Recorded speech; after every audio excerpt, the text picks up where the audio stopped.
Hello साथियों, नमस्कार। आप देख रहे हैं आज के मुख्य समाचार। इससे पहले हमारे चैनल को सब्सक्राइब जरूर करें। आइए जानते हैं सभी बड़ी खबरों को। इसके दिग्गज उद्योगपति रतन टाटा का निधन हो गया है। 86 वर्ष की उम्र में रतन टाटा ने मुंबई के एक अस्पताल में अंतिम सांस ली है। वहीं उनके निधन से कारोबारी से लेकर मनोरंजन, राजनीति, खेल जगत तक शोक पसर गया है। रतन टाटा के इस दुखद निधन से महाराष्ट्र सरकार ने अपने सभी कार्यक्रमों को भी रद्द कर दिया है। इसके अलावा महाराष्ट्र और झारखंड सरकार ने रतन टाटा के निधन पर एक दिन के राजकीय शोक का ऐलान किया है। इसके अलावा महाराष्ट्र के मुख्यमंत्री एकनाथ शिंदे ने कहा है कि राज्य में सभी मनोरंजन और जश्न के कार्यक्रम रद्द रहेंगे और इसके अलावा उनका अंतिम संस्कार पूरे राजकीय सम्मान के साथ किया जाएगा। इसके अलावा टाटा सन्स के चेयरमैन एन चंद्रशेखरन ने रतन टाटा को अपना मित्र और मार्गदर्शक बताया है। टाटा देश में एक कारोबारी के तौर पर नहीं बल्कि एक लीजेंड के तौर पर पहचान रखते थे। रतन टाटा को उनके मानवीय स्वभाव और कमजोर वर्गों के प्रति चिंता, कर्मचारियों के हितों को सर्वोपरि रखने के लिए जाना जाता था। इन मूल्यों को उन्होंने अपने जीवन में भी उतारा था। रतन टाटा अपने सैकड़ों करोड़ की संपत्ति और नाम होने के बावजूद भी सादगी से रहते थे। रतन टाटा 86 साल के उम्र के थे और पिछले कुछ समय से लगातार बीमार चल रहे थे। रतन टाटा के इस दुखद निधन पर प्रधानमंत्री नरेंद्र मोदी के अलावा देश भर की सभी बड़ी हस्तियों ने दुख जताया है। रतन टाटा बहुत ही दृढ़ संकल्पित और दयालु स्वभाव के इंसान थे।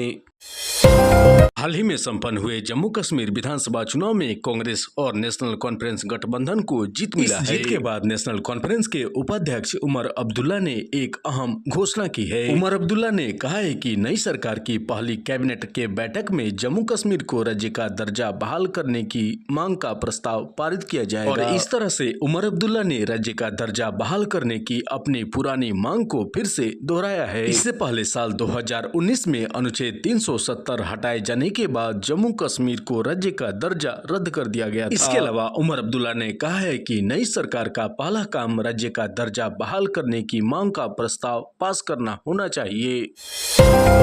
भारत के दिग्गज उद्योगपति रतन टाटा का मुंबई में निधन हो गया है। रतन टाटा ने 86 साल के उम्र में मुंबई में अपनी आखिरी सांस ली है। रतन टाटा के इस दुखद निधन पर तमाम राजनीतिक और कारोबार जगत की हस्तियों ने शोक व्यक्त किया है। इसके अलावा प्रधानमंत्री नरेंद्र मोदी ने भी उनके निधन पर दुख जताते हुए सोशल मीडिया पर अपनी श्रद्धांजलि अर्पित की। प्रधानमंत्री ने अपने सोशल मीडिया प्लेटफॉर्म एक्स पर लिखा है कि वे भारत के सबसे पुराने और प्रतिष्ठित व्यापारी घरानों से थे और उनका योगदान कभी भुलाया नहीं जा सकता है। इसके अलावा कांग्रेस सांसद राहुल गांधी ने भी कहा है कि उन्होंने व्यापार और परोपकार दोनों में अमिट छाप छोड़ी है। रतन टाटा सिर्फ कारोबारी ही नहीं बल्कि परोपकारी और समाज सेवी भी थे और यही वजह है कि उन्होंने हर किसी के दिल में अमिट छाप छोड़ी है। इसके अलावा प्रधानमंत्री ने अपने सोशल मीडिया प्लेटफॉर्म पर लिखते हुए कहा है कि श्री रतन टाटा जी एक दूरदर्शी बिजनेस लीडर, दयालु आत्मा और एक असाधारण इंसान थे। उन्होंने भारत के सबसे पुराने और सबसे प्रतिष्ठित व्यापारी घरानों से एक को स्थिर नेतृत्व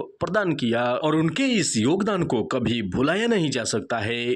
अपनी विनम्रता, दयालुता और हमारे समाज को बेहतर बनाने के प्रति अटूट प्रतिबद्धता के कारण उन्होंने कई लोगों का प्रिय बनाया है। इसके अलावा रक्षा मंत्री राजनाथ सिंह ने भी रतन टाटा के निधन पर अपनी गहरी संवेदनाएं प्रकट की है।